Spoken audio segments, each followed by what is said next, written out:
Arthur's eyes narrowed, focusing on rustling bushes ahead. The low growls intensified, echoing slightly beneath the canopy, confirming his suspicion.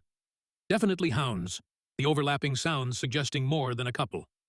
Arthur thought, these must be the creatures Tessia's parents had warned her about, the ones that preyed on lone children in the Elshire forest. He risked a quick glance down at the elf girl beside him. Her small frame trembled visibly, knuckles white where she gripped the hem of his tunic, but she remained commendably silent. Her wide turquoise eyes, fixed on him, filled with a mixture of fear and unwavering trust. He couldn't let his apprehension show. Panicking her would only make things worse. Running seemed a poor option. Hounds likely knew the terrain far better, and fleeing might trigger their chase instinct, attracting more unwanted attention. Fighting, therefore, was the only viable, albeit dangerous, course. Arthur thought he hadn't intended on revealing the extent of his abilities, especially not the mana manipulation he'd retained from his previous life, but Tessia's safety was the absolute priority. He subtly began to channel mana, a faint, familiar warmth spreading through his young limbs, concentrating it. It wasn't a vast reservoir, limited by his current small body, but perhaps it would be enough to create a diversion, to deter them, or at least provide an opening for escape. Arthur, stay directly behind me, Tessia.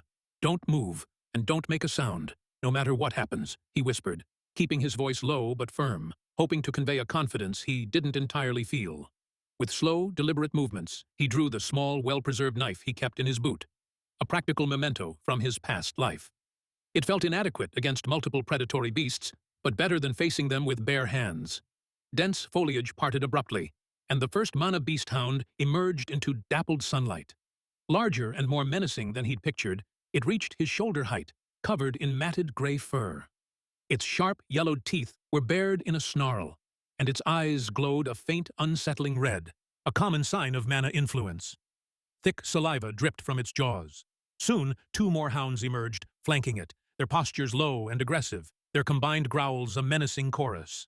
They didn't attack immediately but began to circle slowly, their glowing eyes fixed on the two small figures, assessing them as prey.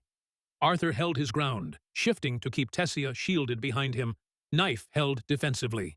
Arthur thought, 3 of them. This was going to be extremely difficult.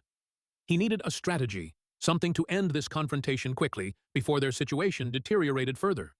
He focused his will, gathering his limited mana for a small, controlled burst of wind magic, not powerful enough to injure them, but hopefully enough to break their formation and create exploitable confusion.